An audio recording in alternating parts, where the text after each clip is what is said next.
Welcome to How Now, the podcast where we talk about how to live in the now. And here's your host, Kim Martin Raymond.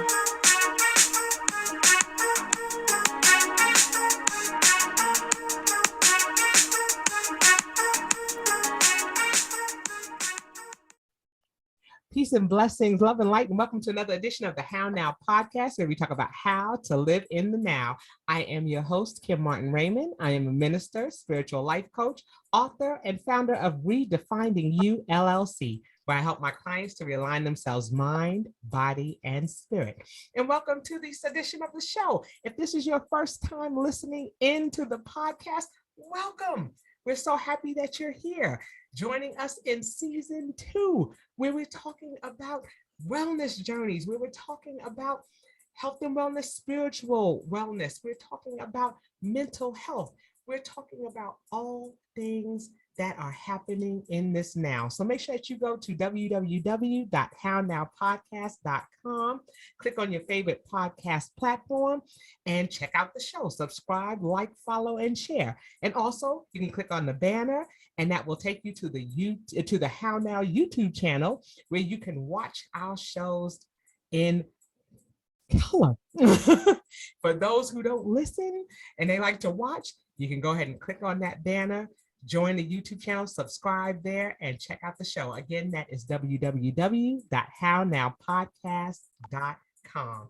So let's get into today's show. We're just going to be talking about victory over grief and sorrow in challenging times. We know that this has been a season. We are 2.5 years, almost 3 years into this pandemic. And it has not been easy for people to move from a space of fear into a space of understanding and knowledge and into a space of empowerment. It's been a challenge. We've had so many things that have been going on that have brought us grief and sorrow, the loss of loved ones, the condition and the state of our political and civil environment, world things that are going on around us. And it's been a challenge. And we need to be in a space where we can say, how now, and what next? And to help me to dig a little deeper into that is my guest. And as is customary with the How Now podcast, I'm going to have him to introduce himself at this time. Well, thank you so much, Kim. My name is Benton Thompson III, and I'm an author and a motivational speaker, amongst other hats that I wear, but that's what I do right now. So wonderful. So glad to be here. Awesome. We are so excited to have you here and to talk about some of the things that you are doing. We have some exciting things that are happening in and through your life and that you're sharing with the world. And we'll talk about that in just a few minutes. But let's talk first about some of the things that were going on with you prior to this pandemic. Kind of like to start out that way to see where we were and where we're going in this now. So talk very good. I think that for most of us, it was what we refer to as BAU, business as usual. We're just kind of going about our way, doing the things that we do, and perhaps really not being as aware or tuned in to certain things. And so by trade, I'm an engineer by trade, and so I do a lot of engineering work, but my heart is ministry, in teaching and sharing. And so I've written a number of books, I do speaking engagements. And so just kind of, as I said, prior to the pandemic, going about my way, doing the things, business as usual, nothing's a change, everything is the same. But then all of a sudden we came to that screeching halt. That's and right. It got everyone's attention. So absolutely, that's absolutely. It. I like that. BAU, business as usual. Yeah, and business as usual, right. You're going along, everything's going fine. You have some interests, you have some, like you said, speaking engagements, right. Your career, everything's going well. And then, of course, as we know, March 2020 came and all of a sudden, everything came to a screeching halt, and it's funny because you hear people say, I want the world to stop, stop the world, I want to get off. And then it literally stopped. There was your chance. Right? Be careful what you ask for, right? That's exactly Somebody was saying that the day before and was like, uh-oh. Right. Here's your chance. Right. And so what happened when the pandemic hit for you? What was some of the personal and professional experience? At that point in time, I was out of town. I was at a convention, an engineering convention. We were there, and as news and word was coming in, it was almost unfathomable. It's like, well, is this a joke? Is this real? And you could see everyone responding and reacting accordingly, trying to find that space, trying to find out how now. Right at the precipice of that, it was like, well, how now? What do we do? Do we continue to do business as usual? Do we stop? What is the new reality? What's going to happen now? And everybody was kind of searching, but Kim, one of the things that I loved about it, that sometimes there's that hidden gem. And the beautiful thing in this was it was a global pandemic. Yes. We were all going through it together. And there's few incidents that you can say we are all going through it together. And we went through it together as a global community everywhere around the world. And everybody was trying to figure out how now. That's right. How now? Everyone was trying to figure it out together. So that's right. And I love that you said that, because that is so true. There are very few instances, well, at least not in our lifetime. Not in our lifetime. Something happened to everyone at the same time. And we all were reacting to it in different ways. So it showed how we were the same, but different too, in how we respond to things. And that's where things kind of broke off into those categories that I continuously talk about, where it's, we all started in that space of fear, because this was something that none of us had ever experienced. So we were all like, what? Just like you said, how or whatnot. And then we had to start moving to, okay, so we know what happened. And now how are we supposed to deal with this? What are we supposed to do next? Like you said. Exactly. Well, that place brought us to a place of uniformity for the 8 billion people. 8 billion people. We were all dealing with the same thing at the same time. Typically, you'd say, well, hey, this is an American problem, or this is an African problem, or that's a European problem. No, this is a world problem. It's like, how are we we're going to have to deal with this together and work through it together. And so that's what you see happening now. And your shows just like this has given us the opportunity to have those conversations, to talk together, to figure out, to get understanding. I tell people this all the time, Kim, that when you look at a situation, it has to do with perspective. But then how do we get perspective? I always say that if you look at a box has 6 sides to it, 4 sides and a top and a bottom. And so if I'm looking at it, at the most, I can only see maybe 3 sides at a time. So I need you to say, hey, Kim, what are you seeing from the other side? Right. And so together we can see it all. So that's what this global perspective has done. It allows us to see things we couldn't see before. Absolutely. And I love that.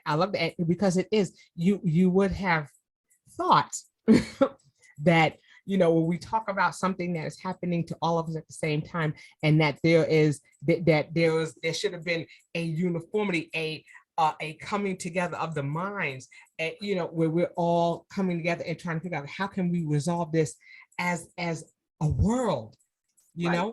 And unfortunately, we've seen some of the opposite. We've seen the opposite. That's what's happened, because the event, that's if you will, that's the purpose of it, was to push us together, because we weren't together.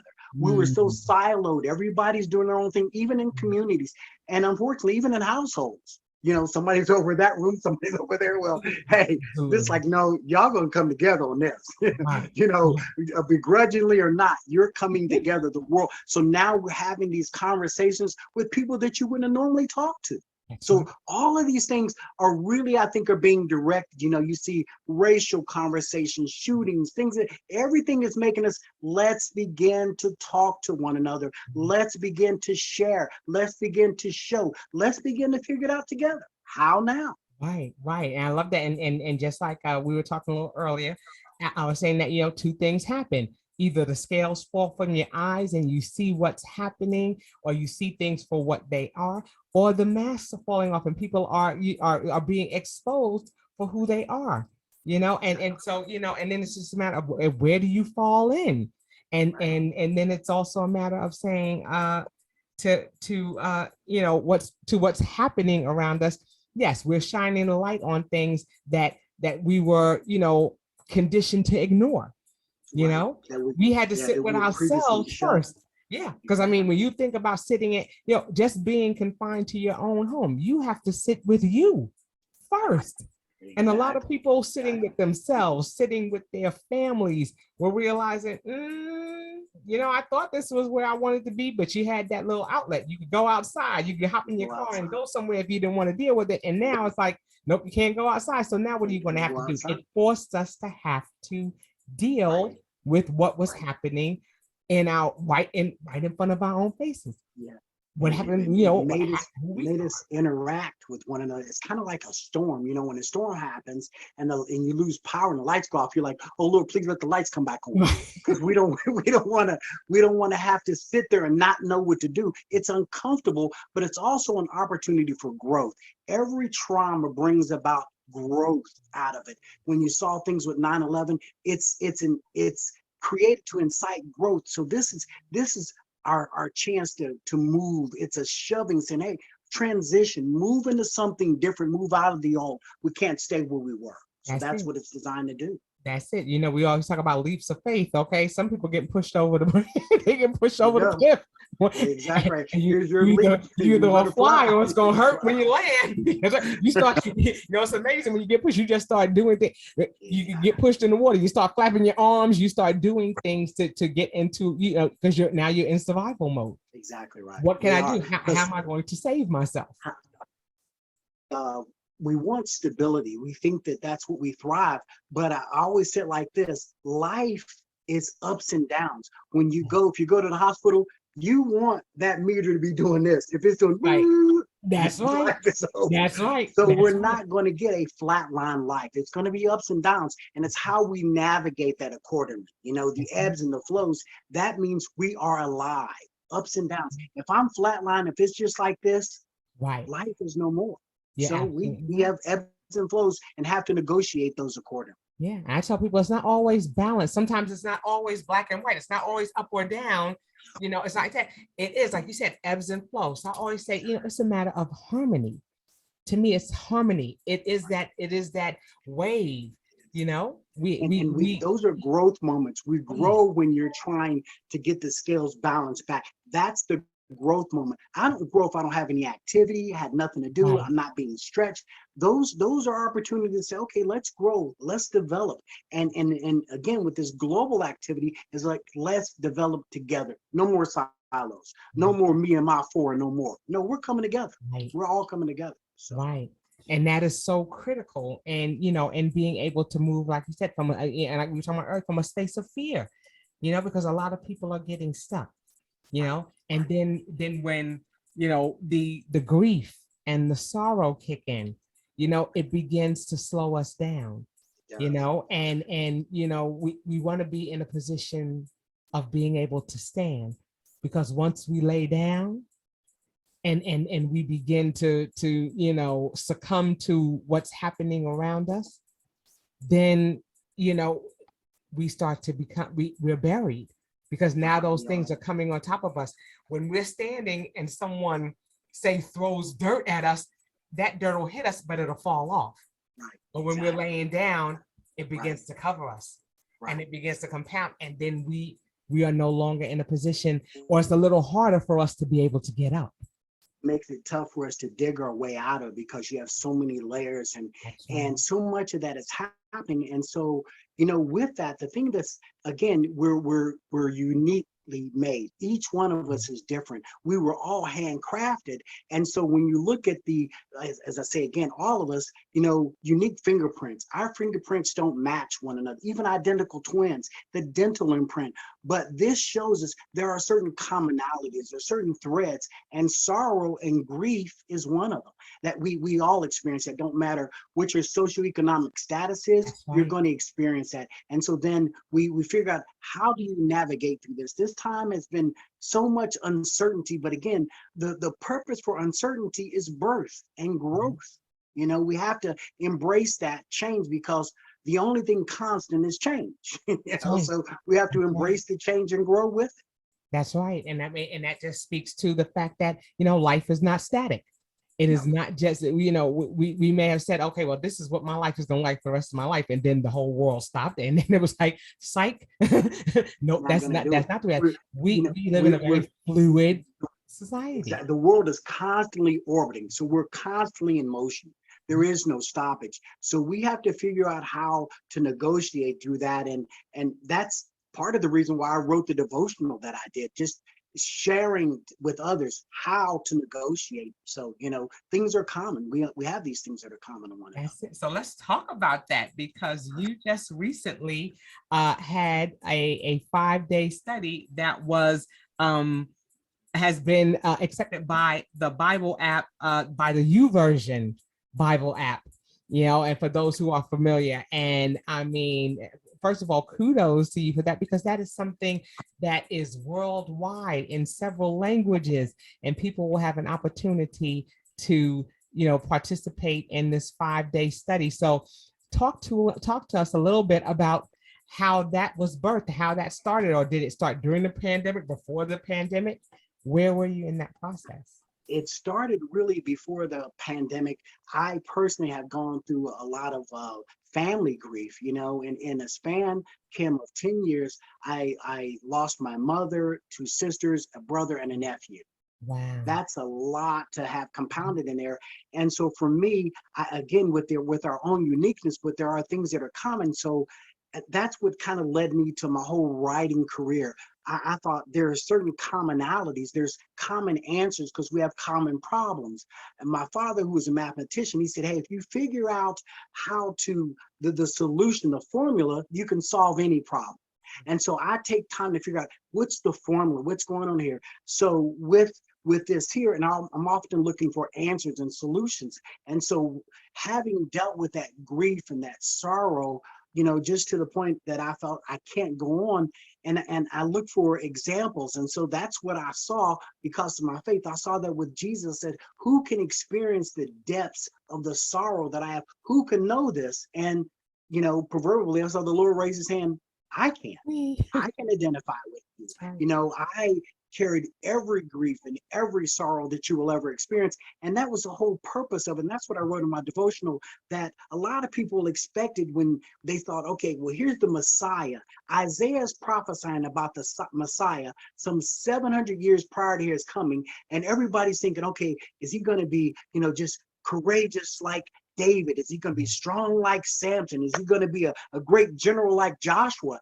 And really what Isaiah, the vision that God had given, was of a very mild-mannered man, an average Joe, an average John, average Jill, as it were. And people couldn't understand that. But Jesus wanted to relate to us. He didn't want to be above us. He wanted to relate with us and come here. And I tell people, even with pastoring, and that's what Jesus was, a pastor. I said a good pastor or a good shepherd ought to smell like his sheep. That's right. Hello now. Woo. You have to smell like the sheep. You don't need to smell like the latest and greatest fragrance. You need to smell like the sheep because you're walking among them. So through this, I thought the remedies, the solutions, the salve that I saw Jesus applying to me, I thought, let me share this with others who are hurting, who are broken, and somebody's looking for, can anybody identify with my pain? Can anybody understand it? And so I wrote this 5-day devotional to kind of walk us through the things that Jesus went through so we can identify with him, because his job was to identify with us, even in our sorrows and in our grief, to understand what we've been through. So now we say, you know what? There is one. Is there one? There is one that can understand what I'm going through and what I've experienced. And so that's why I wrote the devotional, because as I said, I personally had experienced it. And, even this, Kim, I'll say this to you, even if someone lost their mother as well, we still experience it differently. Their relationship with their mother might not have been with like your relationship was, or whomever it is. And so we have to find we're looking, and so you go through counseling, you understand things. And one of the things I went through in counseling, I'll just say this, my daughter took me to counseling. She said, Dad, hey, let's go. So I'm pastor, ordained minister. Dad, you need counseling. Great. We have to be ready to receive from others. One of the things they told me in that counseling was this here, said that when that hurt, when that pain comes, they said, just let it effervesce, let it bubble up. Don't try to sequester, don't try to hold it in. So I would be somewhere, and if I felt like crying, I would just cry. I'm human. We hurt. God cries. He said he bottles up every tear that we cry. So who can better relate to us than the Lord? So that's why I wrote the devotional, so people can understand that. That is awesome. That is awesome. First of all, I love that you said, I had to write it down. Pastor needs to smell like his sheep because he's amongst them. And that's something that is critical to understand, because it is about that connection. That's how we come to establish relationships and to begin to acknowledge them and to grow them into something healthy, because we've made that connection. And we're not looking that person is above us or below us, but walking with us and beside us in this experience that we're having. So that's something, like you said, that is critical. And being able to seek out that help that we need, knowing that we can't always operate and function in and of ourselves. No man is an island. We know that we cannot do all things by ourselves, but we need to, and we respond better when we realize that somebody has had that similar or same experience. We're like, oh wow, because we tend to think, in a little bit of our self-centered way, that we're the only one that has ever experienced that. And like, no, darling, there are, like you said, 8 billion people on this planet. There's somebody who has experienced, if not the same thing, a variation, because there are different variables for everyone, or a slight variation of what it is that you've experienced. And there's something we can share to be our learned. stories. We can learn together, because again, back to that six-sided perspective, I can't see everything. And so I'm like, hey, Sister Kim, tell me what you see. Hey, well, Benton, I see this one. And so now we can begin to put those together. I often tell people this example, if I'm, and that's what causes issues or problems. We don't realize we're seeing the same thing. Kim, if I'm standing here and I'm like, hey, I see headlights and an ornament and a grill. You're like, well, Benton, I see taillights and a bumper. So obviously we're not looking at the same thing. No, dear, we are. We're looking at the same car from two different perspectives. And if we can hear one another and have a heart for one another, then now I can understand what you see from that perspective. And now I can know the whole thing because I've listened to you. That's what we have to do, is listen to one another and share our stories, share our pain, share our joys. We have to share. And I love that you say also, to let those feelings effervesce. That is so critical and important, because, that goes back to science and homeostasis. Okay. It has been, here in Atlanta, it was 97 degrees today. It was hot. Your body sweats because it does not want to overheat. So it knows what to do automatically. It automatically starts to kick in and say, okay, we need to sweat. We need to get, this heat out of our body, and what we tend to do, what we tend to do is we suppress our feelings, or we've been conditioned or taught to suppress our feelings. I think about our young boys. We tell, man up, stop crying. Okay, but that's part of homeostasis too. That's how, when we're having a mental or emotional situation happen to us, it's natural for us to cry or to wince in pain if we're hurt. And if we're told to suppress that, we're going against what's natural for our bodies to do to get us back to a space of wellness. So if we suppress it, we can't get there if we're not expressing or getting it out of our system. And so we're putting ourselves in a dangerous position when we don't allow ourselves to express. Because the key that you said is the healthy, because so through sweating and perspiring, those toxins, we're pushing them out of our system. And so they'll tell you, so when you catch a cold, they want you to sweat. Why? To push the toxins out. So it's actually a healing process to release. When we have to use the restroom, you have to get those toxins out of you. And so the same thing emotionally.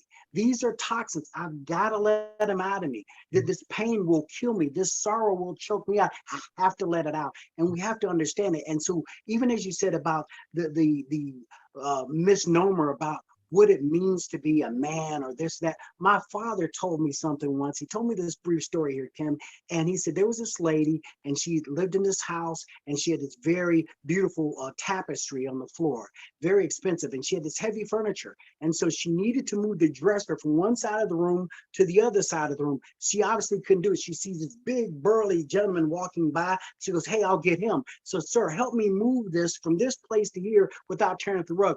Well, he's this big guy and he's grabbing it and grappling with it, and he's about to tear the carpet up. She goes, "No, no, no, forget it." So there's just an average guy just walking by, and he's just, just average. And he goes, "Hey, ma'am, I can help you." And she says, "You can help me?" He comes in, picks it up, and lifts it up and sets it down on the floor. My father said the moral of the story is it takes a really strong man to be gentle.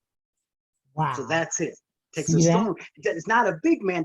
So if you're gentle, that shows that you're a strong man. And so with people telling people, hey, we got to do this, or man up, or woman up, what's the ideology behind that? Right. Who says this is what I have to do? Why do I have to conform to your standards? I'm this way because God made me this way. And so we have to be empowered being who we are and allowing ourselves to feel what we feel. That's it. And not feel, as though we're being judged. Right. There's no mold for you, Kim. God broke it. There's no mold for me. He broke it. So we are one of a kind. And I wrote a book about that. We are divinely dysfunctional, unique on purpose. We are one of a kind.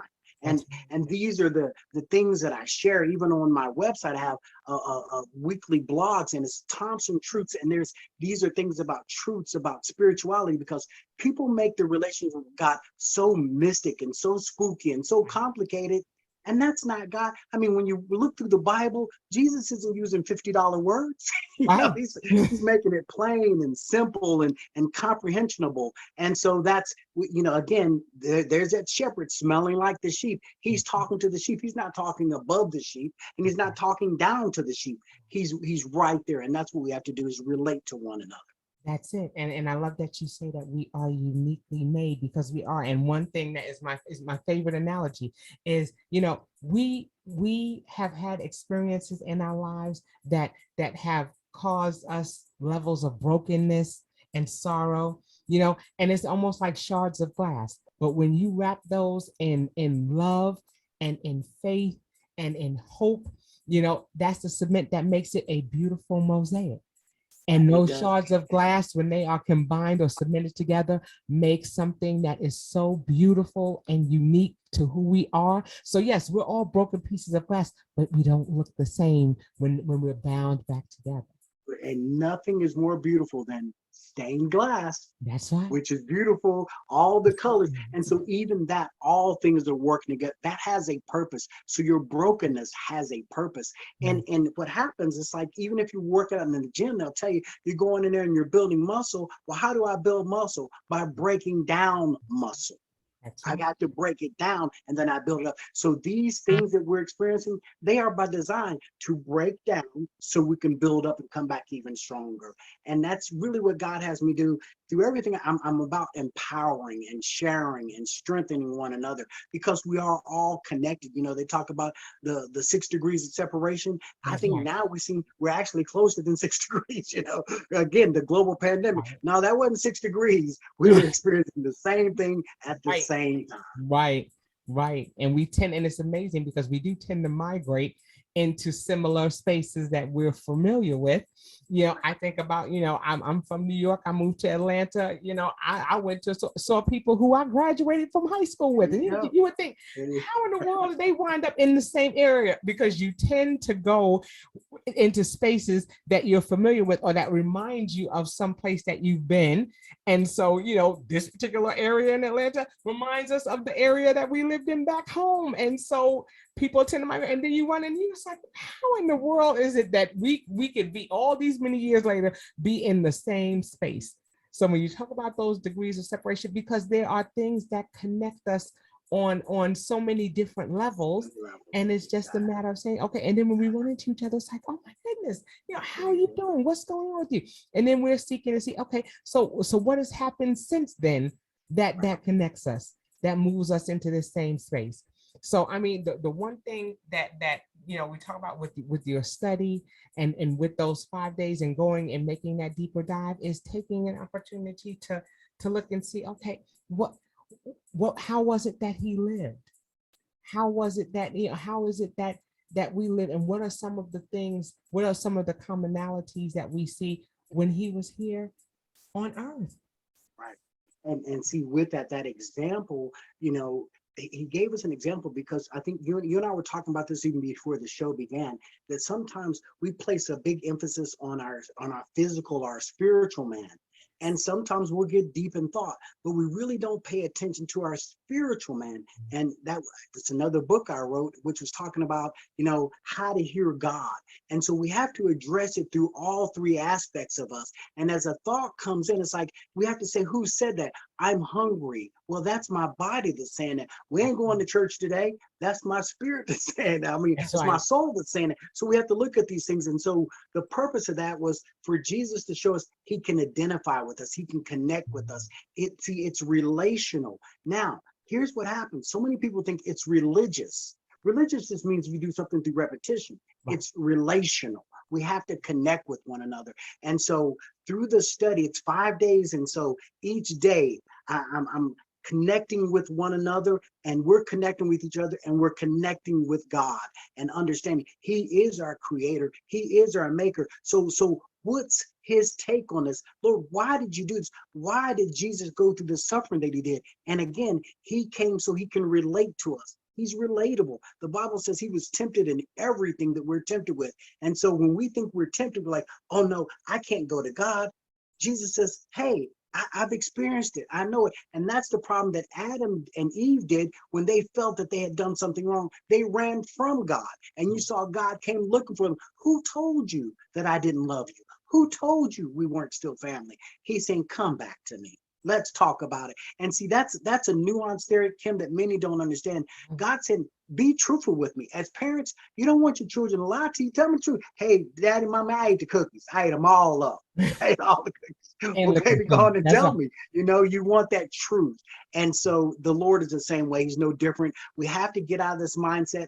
I can only say good. He's like, be honest at all costs. Again, another something my father told me. He said, hey, whatever you're going to do, he said, at least tell somebody the truth. I'm gonna go down here, I'm gonna do some dirt down. I'm gonna tell somebody. So if something happens to you, they know where to go get you. That's right. That's right. To drag you up out of there. So we have to be honest and tell people the truth and even share with one another. Hey, find a partner or a brother, somebody a sister, someone you can share and say, you know what, can I be honest with you? Because God's word again says that's how we overcome, by the blood of the Lamb and the word of our testimony. And folks are not wanting to just be honest and be transparent and be naked. You and I were doing that right before the show. You said, hey, let me tell you, Benton, this is what I went through. I'm like, hey, dear, let me tell you, there's some of the things I've been through. And as a result of that, we get healed. Why? Because again, we're letting it out. We're letting it out. And that's how we get healed. I love that. And this, I hope people are writing these things down. It's important for us to do that, to be truthful.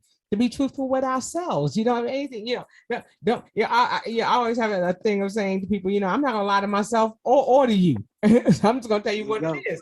I'm going to tell you what it is. This is what I'm going through, and this is me being transparent. And just like you were talking about in the beginning, this pandemic has pushed us together because it forced us to be able to address the things that it, because we're so used to flight. We hear that flight. You're fearful. The first thing you do is run. You run away. We're not taught to run to our problems or to seek the solution. We're taught to run away and to hide. And there's never any cure or hope of ever being able to get past it if we continue to run from it. At some point, we have to run to it. Yeah, we have to run to it and face it head on. And that's where the discomfort comes in. We're not comfortable with doing that because we have not been taught or conditioned to do that. It was normal for us to run. It's and like Kim, I tell people we've missed it on being uncomfortable. So I play golf now. And if I'm taking, hey, Kim, let's go play golf. And I'm like, hold the club. You're like, well, Benton, this is uncomfortable. Yeah, dear, because you've never played golf before.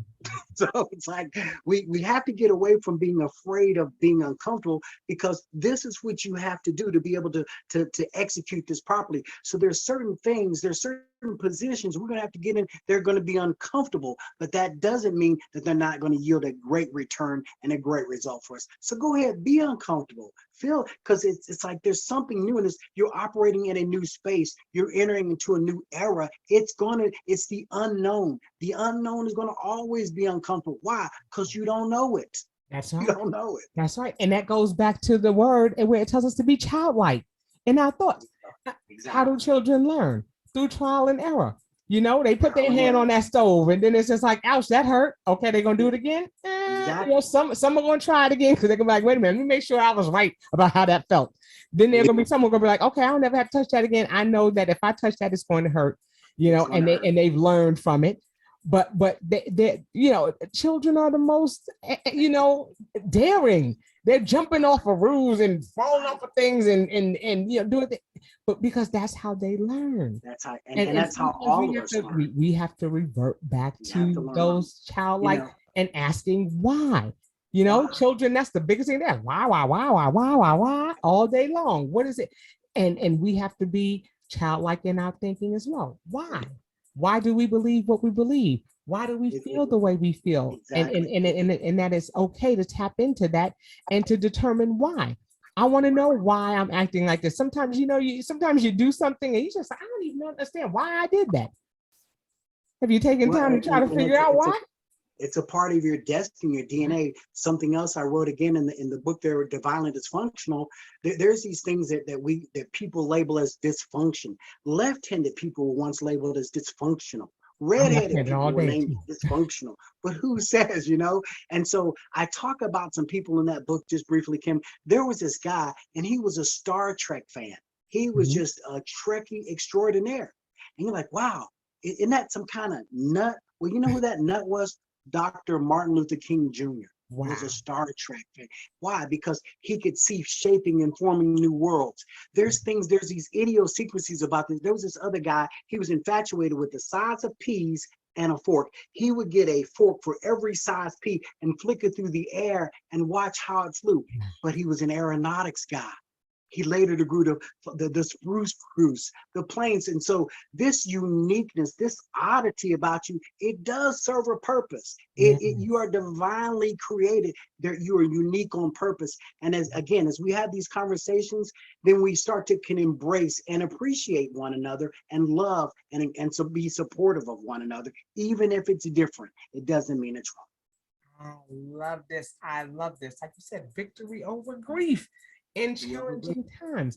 These are things that are important, that are going to help us. The one thing that I want us to always remember is that, you know, when we have things or when things happen to us, that we're creating a toolbox, because it's not that the situation will never happen again. It's that, you know, this situation happened to prepare us for the next thing that's going to happen.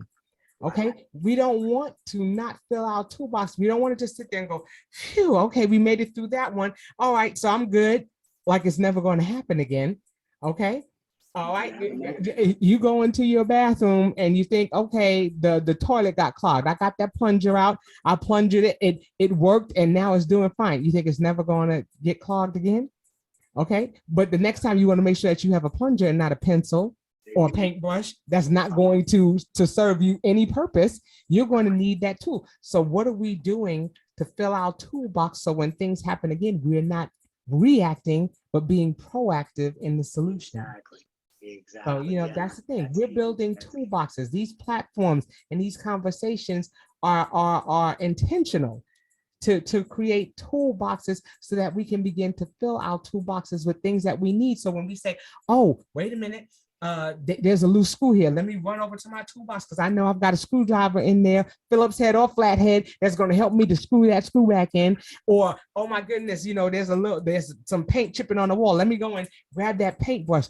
Do we have the things that we need, and do they serve in the situation that we're in? That's someone else that we know has the tool or know how to operate the tool. So we have to be able to listen and learn and grow from one another because we are connected. The Bible talks about all parts of the body are fitly joined together. Fitly joined. So that means there's something that have a purpose in your life. You have a purpose in my life. So I have to allow you to serve that purpose, and you have to allow me to serve. And then that way we can grow together. And that's the whole thing. There's that saying said, hey, if you want to go fast, go by yourself. If you want to go far, go with somebody. There you go. There you go. There you have it. Okay, honey, I hope y'all were getting these nuggets. Ooh. Okay, because you have said a word today. You have said a word today. I am so thankful and appreciative that you've taken time out of your schedule to come and to talk to us about, making these small changes and pivots and the things that are necessary for us to do, to talk about perspective, how we're seeing things, and being able to ask others, how is it that you're seeing it, and not taking that for granted. The one thing that we never want to do is discount how someone feels or what somebody's perspective is on something, but to honor it as their truth. And then we can begin to have the conversation, about, whether we agree or disagree, but it's never to discount that it's real to that person. That's where empathy comes in. We hear that word all the time. Empathy. We have to be able to empathize with others and say, okay, I realize that this is your reality. Exactly. And I use that as an example, Kim. I tell people that I can't feel what you feel, but I can have respect for what you feel. So, darling, if I step on your foot and you say, hey, Benton, you stepped on my foot, I can't feel that, but I can align myself with what you've experienced. I can identify with that. I've experienced pain. And so we have to get out of thinking that you're going to feel what they feel. No. If I step on your foot, I'm not going to feel what you felt, but I can have empathy and sympathy and kindness and love for what you've experienced. I go, oh, great. I too have had pain before. And we have to seek ways to identify with people, to come together, as opposed to looking at the things. There are so few things that separate us. There are more things that bring us together. And again, that's what the pandemic has shown us. Hey, come together. Let's solve this together. Right. I love it. I love it. So one thing I definitely want to do, of course, before we sign off out of here, is we want to ask you how people can get in contact with you, how they can, be able to, go on the app and do your 5-day study. So tell us how they can get in contact with you. I think so. So the app is on, as you said, the YouVersion Bible App, and so you go to your app store, download the YouVersion Bible App if you don't have it. But so many do, because there are 500 million unique users in all around the world. 500 million, but they're still growing, because we got 8 billion versus 500 million. That's right. So a lot of us don't have it. So download the app, and if you just, there's the search part, and if you type in Jesus carried our sorrows to victory, it'll pull up my app, my devotional plan. And so it's just that simple. Jesus carried our sorrows to victory. And it'll say, do you want to pull up a plan? And you'll see me right there. It'll be Benton T. Thompson III devotional. So you can also go to my website, which is benton.thompson, benton.thompson.com, right? BentonThompson3.com. And so again, Benton is BENTON, Thompson, THOMPSON, III for the third.com. And there's all my information. And Kim, I'd love to come out, and I'm looking forward to coming back again. And someone would have me to speak and share more. I do intimate Bible studies. We can talk, we can share the Bible. Said, hey, let us reason together. So I'd love to come and speak and share, and anything I could to help. Absolutely. So I can do the how now and get to the what's next. Okay. Hey, he said how now, what now, and what's next. Okay, look, he's on to something. So we will definitely be having you back again. That's www.benton.thompson or just Benton Thompson. I.com. I'm Right, sorry. Benton Thompson Thompson. III.com. Okay, and then you can download the YouVersion Bible app. And the name of his study is Jesus Carried Our Sorrows to Victory. Of course, that will be in the description when the show airs. So you will be able to connect with him and to find out how he can be a part of what it is that you're doing on your spiritual, physical, mental journey. So again, we thank you so much for being here with us. And we've only just begun. Okay, but one more question, of course, as I always ask all of my guests at the end of the show, what are some things that you're doing to live in this now? What are you doing to navigate in this space personally? Personally, I'm being more in tune, more attentive, noticing things and being in the now. That was the mistake before. Business as usual. There is no business as usual. Now we hear there's a new norm, and it's every day being consciously aware of others around us. So I'm just being more mindful and more cognizant of this very moment that I'm in now. That's what I'm doing right now. That's it. That's how you get the fullness of that moment, by living in it and not living past it or not paying attention to it. When we embrace it, then we receive the fullness of everything that we are supposed to experience in it. So I love that is something that you're doing. It's about living in the now. And with that, that will be the end of our show. We thank you again for being here. We look forward to having you back. Are there any other words that you would like to leave with our listeners before we go? Always keep your head up. Always, every time there's new opportunities, there's something there. But if our head is down, you can't see it. So always lift your head up. Keep your head up physically, spiritually. Be aware. Be in tune, sensitive, and there's something there waiting for you, because God hasn't given up on you. So don't you give up on yourself.